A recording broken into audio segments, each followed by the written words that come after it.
Pois é, se por um lado o Banco Central elevou a taxa Selic para conter a alta da inflação, por outro lado o aumento nos preços dos alimentos continua a pressionar a economia. Condições climáticas adversas, né, e o foco em exportações são apontados como os principais fatores para essa alta. Isso de acordo com uma pesquisa divulgada recentemente pelo Instituto Brasileiro de Economia da Fundação Getúlio Vargas. Sobre esse assunto eu converso agora com o André Brás, né, que é coordenador dos índices de preços do FGV-IBRI. Está aqui com a gente. André, a gente acabou de ouvir aí o ministro, né, dizendo que é possível crescer na economia, né, e ao mesmo tempo a gente ter altas de juros aí, como a gente está vendo. Como é que você vê? Isso é possível? De que forma a gente consegue alcançar isso? Uma boa tarde, prazer tê-lo aqui, André. Boa tarde a todos que nos acompanham. É uma missão muito difícil, né? A gente sabe que o juro é o principal remédio contra a inflação, mas todo remédio tem um efeito colateral. E o efeito colateral de juro mais alto é você crescer menos, né? O crédito fica mais caro, a disposição do empresário para investir fica menor, né? Fica mais caro tomar dinheiro emprestado. As famílias também adiam o consumo presente em prol do consumo futuro. E esse adiamento todo de consumo, adiamento de despesas, acaba fazendo com que a economia também ande mais devagar. Então, a expectativa diante de um juro alto é que você cresça menos, que você gere menos emprego. É o efeito colateral para a missão de levar essa inflação para a meta, que é, aliás, uma missão bem complexa na incumbência aí do Banco Central, né? E isso tudo em função também de uma política fiscal um pouco menos austera, né?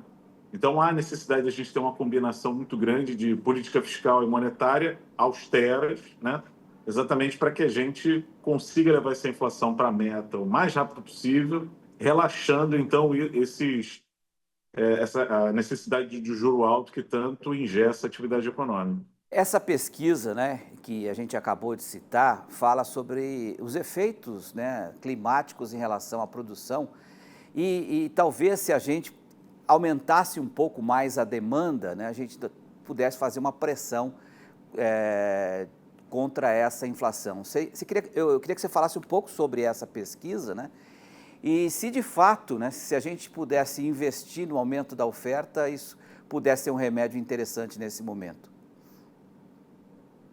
Sem dúvida, né? A pesquisa ela levantou algumas hipóteses, né? Exatamente para trazer, para convocar, né, os agentes econômicos a uma grande discussão, né?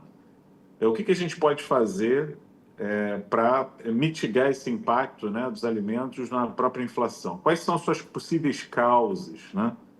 E a gente vem identificando que ao longo dos últimos anos, né, o clima tem mudado. Não muda só no Brasil, muda no mundo inteiro, né?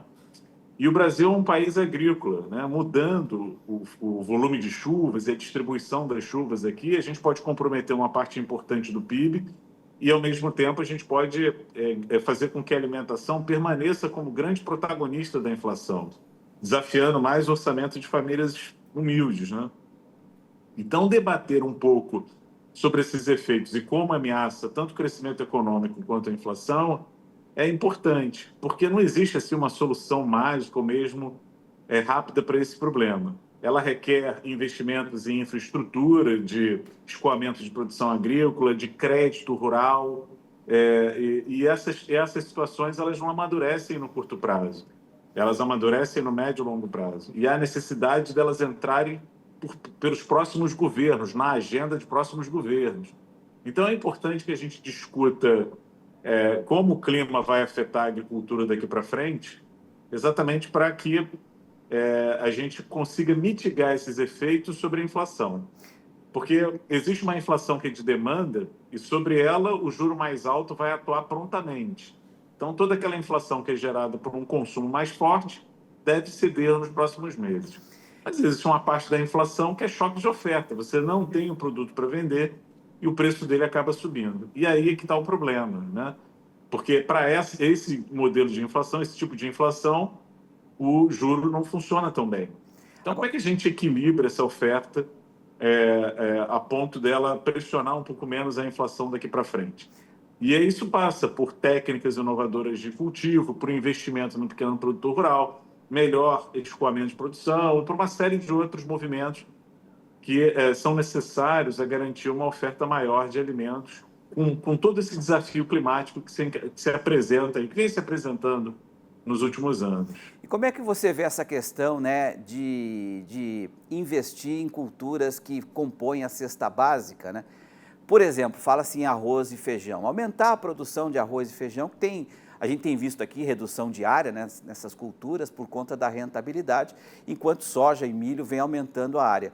Só que nesse momento, né, a gente vê queda de preço do arroz e do feijão, ou seja, são dois itens que não estão pressionando a inflação, ao contrário da soja e do milho. Esse é um desafio também, identificar aqueles produtos que estão pressionando a inflação para investir exatamente nisso, ou criar, por exemplo, né, a Conab com um centro de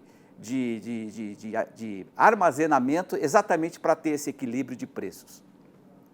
Olha, se a gente acompanhar o preço do arroz e do feijão no curto prazo, realmente eles estão caindo de preço. Mas se a gente pega os 5 últimos anos, eles não estão exatamente caindo de preço, porque eles acumularam altas mais fortes nos últimos anos, mas não exatamente nos últimos 12 meses. De qualquer maneira, o aumento acumulado por esses grãos ultrapassa a inflação média.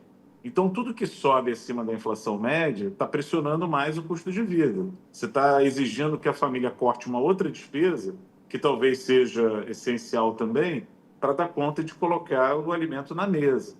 Então, mesmo que alguns alimentos ofereçam uma trégua de curto prazo, é importante você estimular o pequeno produtor rural, né? O feijão, o leite, por exemplo, são ofertados por pequenos produtores que têm mais dificuldade na obtenção de crédito, são menos mecanizados, têm menos recurso para investir em adubos defensivos e sementes de boa qualidade. Então, dar não só crédito, mas assistência técnica ao pequeno produtor é fazer com que ele produza, na mesma área, um volume maior de produtos agropecuários. E isso é que é interessante, né? Então, mesmo o produto que não esteja sendo um desafio no presente, ele merece entrar nessa pauta de discussão, porque cedo ou tarde ele pode virar um desafio. Mas se estivermos preparados para esses desafios, provavelmente a gente não vai ver uma inflação crescente como a que a gente verifica hoje em torno dos alimentos. Perfeito. Resumindo a nossa conversa, né, se o governo quiser realmente resolver essa questão da inflação, tem que conversar com o setor agropecuário, porque é daí que vem os alimentos que vêm pressionando os preços. André, obrigado aí pela sua participação, pela sua análise. Uma boa tarde para você, até uma próxima.